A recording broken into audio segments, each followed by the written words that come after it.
This is Jazz Casual. I'm Ralph Gleason. You've been listening to the music of the Dave Brubeck Quartet with Paul Desmond on the alto saxophone, Gene Wright on bass, and Joe Morello drums, and Dave Brubeck on piano. About 10 years ago, Dave Brubeck, then an up-and-coming young musician, wrote an article in Downbeat magazine in which he discussed the future of jazz and said many of the things that he thought we might expect in the ensuing decade from jazz music. And we have him on the program now, and I hope that we're going to be able to find out. Dave, good to see you. Hi, Ralph. We were just talking about the article that you did in Downbeat about 10 years ago, in which you discussed the future of jazz music. Has it worked out like you thought it would? Well, it's coming along very well. I think the two things I stressed at that time are the two things that I would stress today, and the two things I've worked the hardest on in the ensuing 10 years. What are they? Well, I brought up polytonality, that I thought we should be using more adventurous harmonic changes, and one good way to do that in jazz, which offered the musician much liberty without breaking the fundamental rules of jazz, was to keep the basic chord progressions of any standard tune. Say a pianist would play in this key in one hand, but in this hand play in a new key. A different key, and he'd be getting all his altered chords that way. And yet he wouldn't be throwing his bass player, because this is the hand that the bass player is going to work with, wouldn't be throwing the other musicians too much, and yet he could become very adventurous. Now, rhythmically, I talked in terms then of doing things polyrhythmically.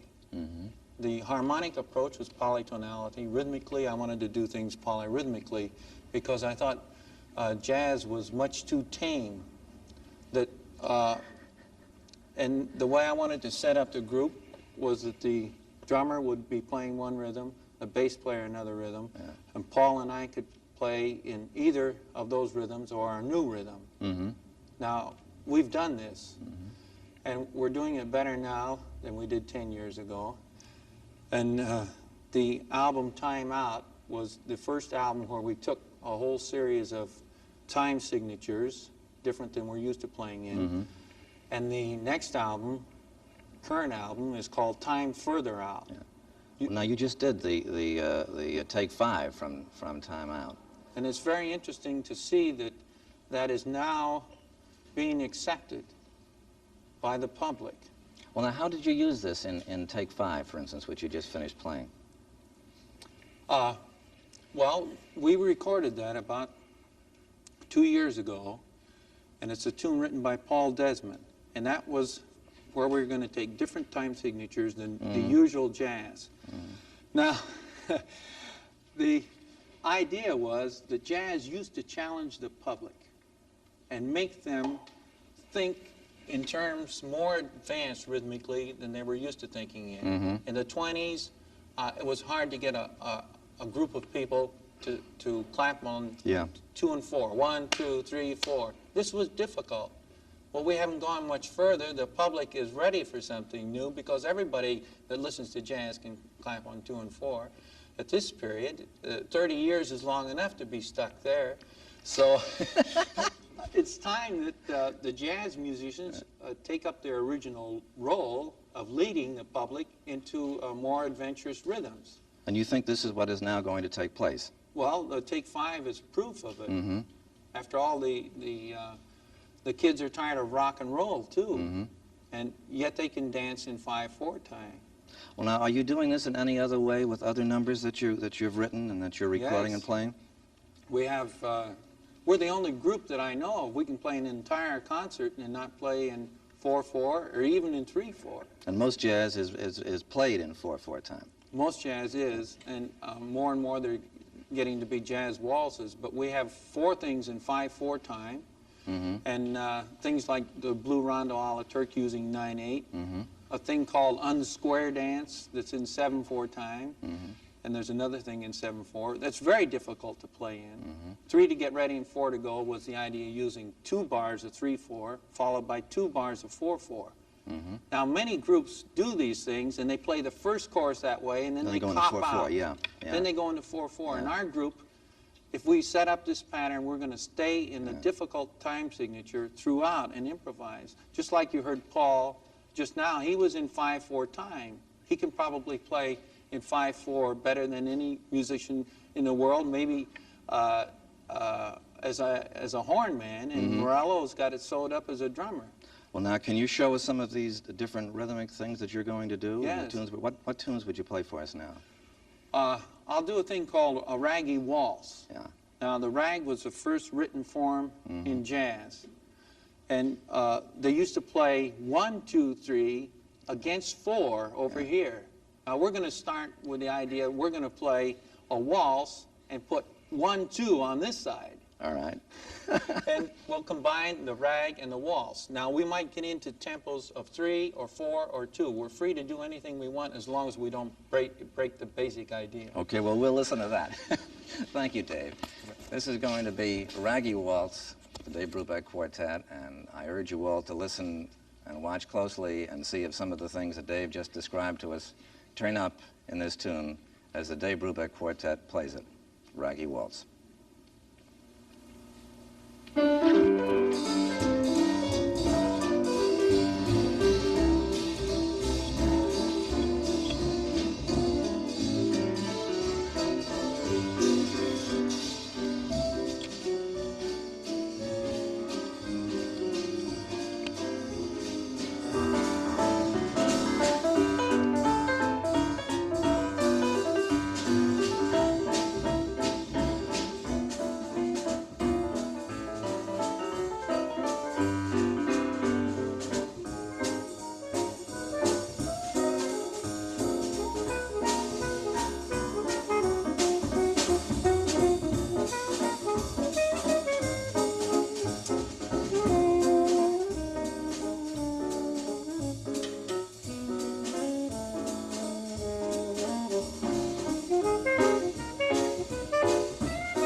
Yeah.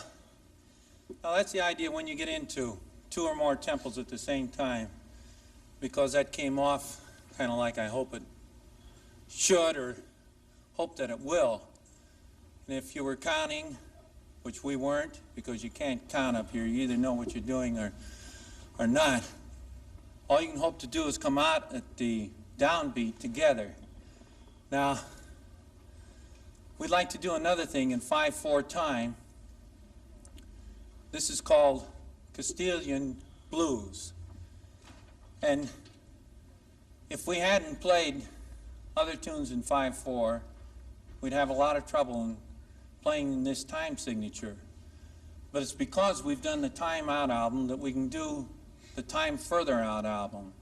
And because of that album, we can do an album that will be out in about 1.5 years called Time and Space, where I've written a thing in 10/4, Paul's written a thing in 11/4. Now, these tunes are like always a point of departure for something that we hope to be more natural for us and easier for us to do at a later date. This is called Castilian Blues.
you can hear another tune in 5/4. We have 3 more that we do simply because we wanted to get away from the 4/4 that jazz is usually played in.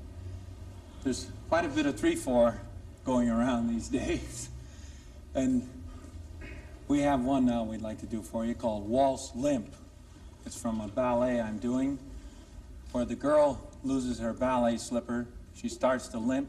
The corps de ballet follows her around, limping. They create a new dance.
Now,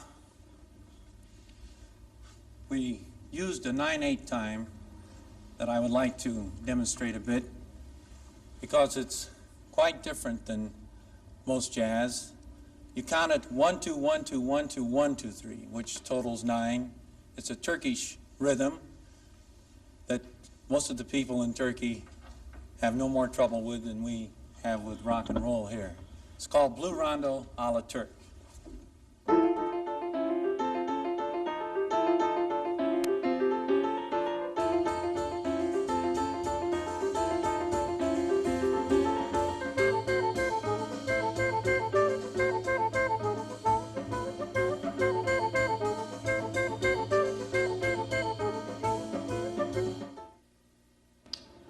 Well, I don't think that we ever need worry about jazz in the future being dull.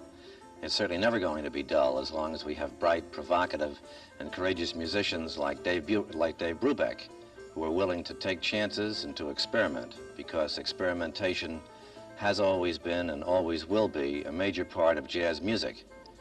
And one of the most interesting things about BRUBECK down through the years has been his willingness to experiment. Unlike some musicians who have gone conservative as they've been more successful, BRUBECK has always been willing to take chances. And he remains today a very provocative, experimental, and interesting musician, and I hope we can hear more of him right now.